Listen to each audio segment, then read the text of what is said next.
The passing of an icon. Hall of Fame men's basketball head coach John Chaney passed away on January 29th at the age of 89. We take a look at his legacy and the impact he had around Temple. Plus, we'll play catch-up on all fall sports that were moved to the spring. It's been almost a year, but OwlSports Update is in studio, and it starts right now.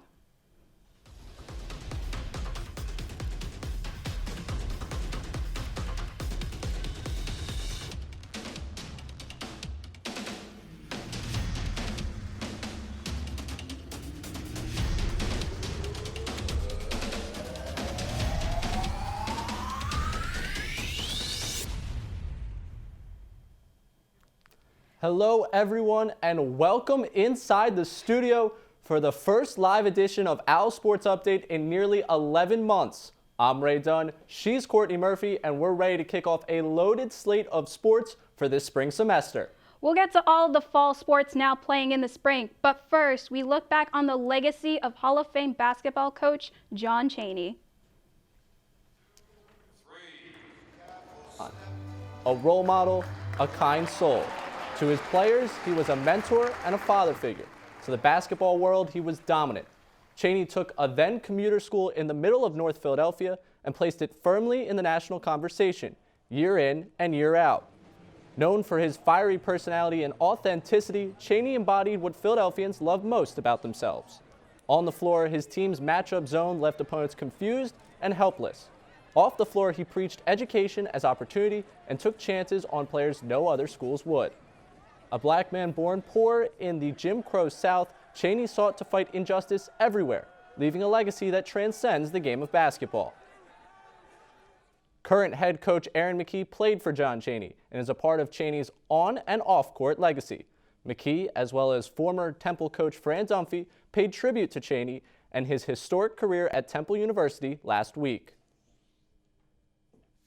It's a sad day, and yet, you know, what he did was so terrific that, you know, we can all celebrate a wonderful, wonderful life and obviously very well led. Over the past year,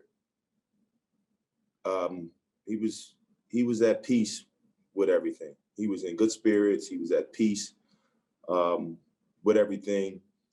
I have a heavy heart now, selfishly. Because he's one of those guys who's supposed to be here forever. I was a kid, like you hear people talk about saving individuals' lives. He stepped in and really saved my life. He just was a great man. And I was blessed in my own right just to have succeeded him and just got a chance to talk to him a lot, and yet not nearly enough. As I like to tell my players, he's really, giving me a seat at the table. And I'd often. 24 years on Broad, Chaney brought many accolades to Temple. He won 516 games versus just 253 losses. That's a 67 winning percentage. He took the Owls to 17 NCAA tournaments with 5 Elite 8 appearances. His team-first coaching style earned him a spot in the 2001 Naismith Memorial Basketball Hall of Fame and the 2006 National Collegiate Basketball Hall of Fame. Before Sunday's game against Tulane, both lanes held a moment of silence for the late Hall of Fame coach. Then, it's game time. The Owls making it rain in the first minutes. It's Devondre Perry and Damian Dunne putting it in easy. Owls up 12-6, their largest lead. Then, Tulane's Kevin Cross with the layup in. Tulane is up at the halftime, 35-27. Second half, Jeremiah Williams shoots and Jake Forrester says, "Let me finish that," giving the Owls the lead 41-39. Tulane's Jordan Walker answers and gives the Green Wave the lead for the rest of the game. Last 4 minutes, Kevin Cross gets it and the Green Wave gets the win this round, 81-64. We had our number today, and we just didn't do a good job of guarding. We dug that hole for ourselves and we just couldn't get out of it. It's a lot of one-on-ones and everyone can score baskets on that team. So we came out flat. First half, second half, we just didn't give our best performance defensively. Today we came with a selfless approach that got us a loss at home.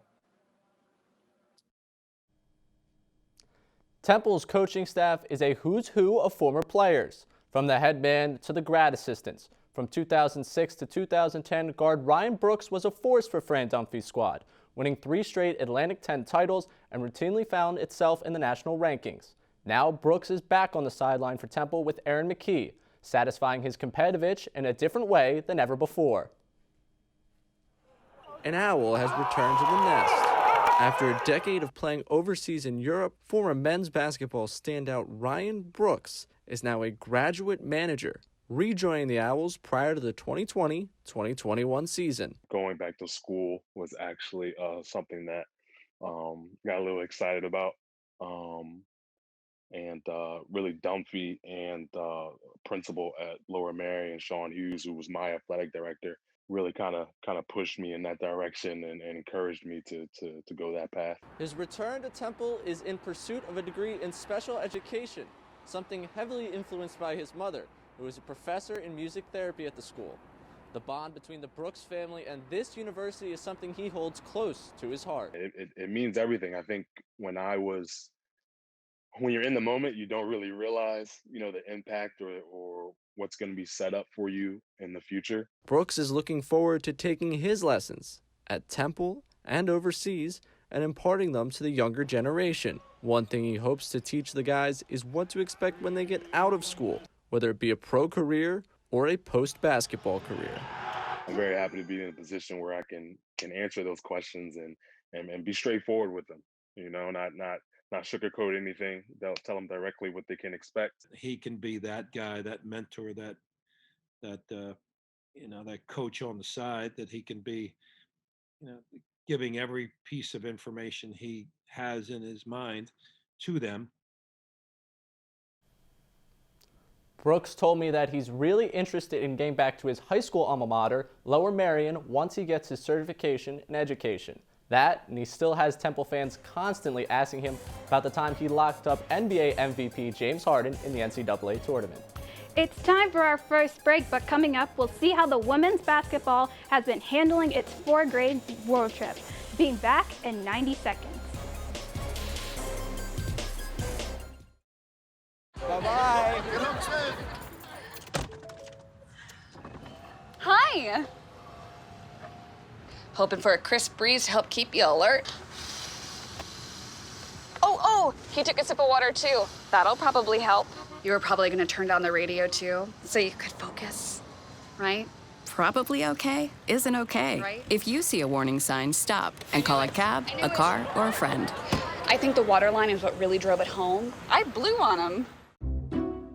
I'll never forget the day our landlord called and said, read your lease. No pets allowed. My owner tells him my dog ate the lease, but that didn't work. And now I'm stuck in a shelter. But this pit bull is ready for a new crib. I'm loving, loyal, and play well with others. So don't be intimidated by all my muscles, because the biggest one I have is my heart.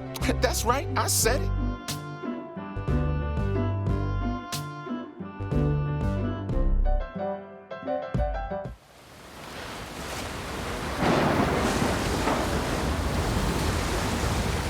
Tonight, along the Texas Gulf Coast, utter devastation.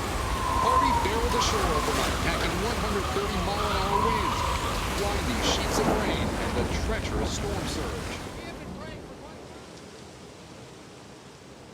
Harvey can't mess with Texas. So donate now to help make Texas whole again.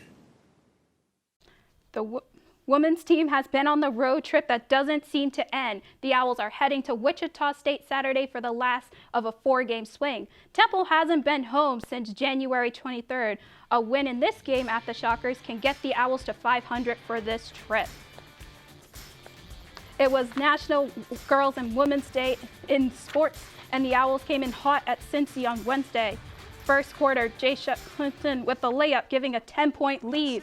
Alexa Williams lays it in, adding 2 to her career best 21 points. Second quarter, Imani Mayo says, not today. Owls up at the half, 35-29. Third quarter, the game tied. Williamson again sealing the bucket and the lead.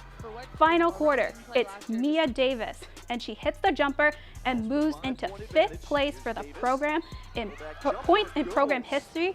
Owls ease past this one, 69-53.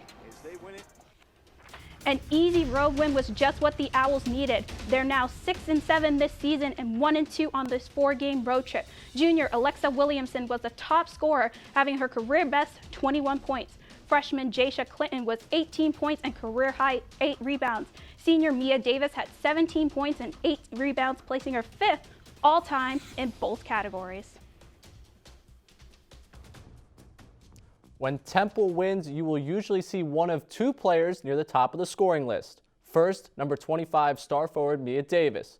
But the future of Temple basketball is with number 1, freshman Jasha Clinton. For now, the two are combining to carry some early season success. OwlSports update Sang Nguyen has more. COVID-19 is delaying and canceling sport all across the country. And that has left a lot of uncertainty for how team might perform in this unusual COVID season. And the women's basketball team is no exception. A team that was picked to finish toward the bottom of the conference is still fighting to stay in the top half of the conference. Much of this is thanks to one rookie baller and one seasoned vet. Mia's a bit help, like on the court, even when I make mistakes and stuff. She encouraged me when I get frustrated to keep going and stuff. And I wish we had more years with each other, but the little bit of time we do have together, like we can gain from one another. Jasha's work ethic, I think, sticks out the most. The way she just get after on the court, how confident she is, and relentless. So I think her work ethic definitely get the team going. Jasha and Mia have these different styles, but these styles do complement one another, which was evident in the Wichita State win, where the two combined for 37 points. Just trying to like win more games, make it to like the final, the final tournament with all the teams, and have a successful year. As the Owls pass that midseason mark, they are just coming out of one of the toughest stretches. A 4-game road trip that started with 2 losses to Tulane. I agree with Jasha. We're just trying to win, still getting to know one another. And I think the most important thing we're trying to improve in is on defense. That road trip ended on Saturday versus Wichita State. And then the Owls come back home for 2 straight. Reporting from McGonigal Hall, I'm Sang Nguyen from OwlSports Update. Thank you, Sang. The accolades just keep coming in for Mia Davis, as she was named one of the 10 Cheryl Miller Award finalists for the 2nd consecutive year. The award recognizes the best small forward in Division I women's basketball. As for Jasha Clinton, she'll certainly be in consideration for the conference's Freshman of the Year. The women's gymnastics team traveled to New Hampshire last Saturday to compete against the UNH Wildcats. While the team had the highest score of its season so far, it was a tough loss. A 25,000th of a point loss exactly. Freshman Book Donabedian's performance earned her 2nd highest on the floor in program history and EAGL's Rookie of the Week.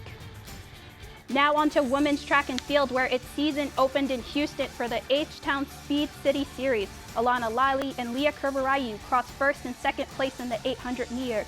Senior Aisha Brown took bronze with her high jump. Mary Olienka Ailaboy ran 25.62 in the 200 meters, scoring her personal best. The Owls finished in last place, but can come back. The series continues on Saturday, the 13th. There's plenty more to get to, but we need to take our second break. On the other side, it's a couple of squads playing their first games or matches since 2019. Season openers, rematches, and adjustments from fall to winter weather for one sport. Stay tuned. OwlSports Updates will be right back. Well, Thomas, you've got pre-diabetes. But with more exercise and a change in diet, it can be reversed. I've tried exercising. It just makes me hungry for bacon. I love bacon, too. And who really likes to exercise? Not me. Me neither. Nobody. So we're good? What? Oh, you still have pre-diabetes. Big time.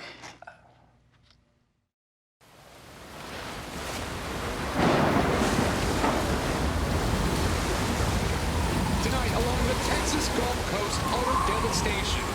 Harvey barreled ashore overnight, packing 130-mile-an-hour winds, blinding sheets of rain, and a treacherous storm surge. Harvey can't mess with Texas. So donate now to help make Texas whole again. Bye-bye. Hi. Hoping for a crisp breeze to help keep you alert. Oh, he took a sip of water too. That'll probably help. You were probably gonna turn down the radio too, so you could focus, right? Probably okay isn't okay. Right. If you see a warning sign, stop and call a cab, a car, or a friend. I think the water line is what really drove it home. I blew on him. Welcome back to OwlSports Update. Saturday afternoon at McGonigal Hall versus UConn. The Huskies grabbed the first set, but the Owls evened things up with a narrow second set win, 25-23. Paced by Mireille Bolokbasi's 23 kills, one of which you see right there, the Owls keep winning sets, taking the match 3-1. Tyler Lindgren also impressed for Temple, racking up 43 of the team's 51 assists. The Owls improved to 2-0 in the match. Men's soccer has not been on the field since November 2019. Now they're back, hoping for a hot start in the dead of winter. OwlSports Update's Luke Milai explains how they're adjusting. The men's soccer team is about to embark on a season unlike any other. The last time the team played a meaningful game in February was in the 1952 Soccer Bowl against San Francisco. This year will mark the latest start in team history, which means weather will play a factor. I think that just stepping on the field with this cold weather, even though you have like 3 layers and you are wearing a beanie and gloves and the pants and everything, it's just different. Different, yes, as the Owls will likely see game time temperatures in the 30s and 40s and shoveled snow along the sidelines. This season, these stands will remain empty to fans due to COVID protocols. For fans, this is a small price to pay to allow the season to continue. But for the players, their sacrifices are hitting much closer to home. A lot of guys are sacrificing their girlfriends and all, so it's really something we gotta take care of. I was an international student as well, coming from Canada, so I get it. I get what it's like to be away from home. Homesick or not, this spring will allow for a complete season that will get warmer as it moves along, which is the opposite of what the Owls are used to with their typical fall season. The Owls will have their first chance to test out the frosty pitch on February 13th against UCF. Reporting from the Temple Sports Complex, I'm Luke Milai, OwlSports Update. Thanks, Luke. The 4 fall teams with seasons changed to the spring are either starting soon or just underway. Volleyball was the first to return, stepping onto the court for the first time back on January 23rd. The men's soccer team hits the pitch on February 6th, with the women not far behind, kicking things off February 7th. Field hockey will be the last sport to get underway, touching the field for the first time on February 12th.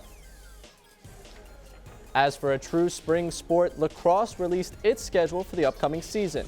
The conference portion will feature 2-game series between opponents on Friday and Saturday every week. The Owls will play 15 games, 8 of which at the Temple Sports Complex. The season gets underway February 20th on the road against Delaware. So many games happening this weekend that we have a calendar to break it down. First, men's basketball tips off against Cincinnati Thursday at 7. Friday, volleyball added a match to their schedule against Coppin State. Saturday, 6 events across 5 different sports, including season openers from men's soccer and fencing. Sunday, women's soccer season opener, plus gymnastics, basketball, and fencing. We'll be at most of those events, but be sure to follow us on Twitter at OwlSports Update for live updates. And speaking of Twitter, our poll question for this week asked about former football head coach Bruce Arians heading to the Super Bowl along with 7 former Owls. Who do you think is going to win the Lombardi Trophy this year? Arians and the Buccaneers or Andy Reid and the Chiefs? You can only vote if you follow us on Twitter at OwlSports Update. We'll have the results next Thursday. I'm going to take Arians and the Bucs. Might be a Temple bias pick, but that's where I'm going for the Super Bowl. As for us at OwlSports Update, we're wrapping up here. There's going to be plenty of coverage. Stay tuned to our socials at OwlSports Update. Exactly. More sports are coming. Don Gillespie and Jackson Neal are back here next week. Same time, same place on TUTV. For now, everyone, he's Ray Dunn. I'm Courtney Murphy, and have a great rest of your day.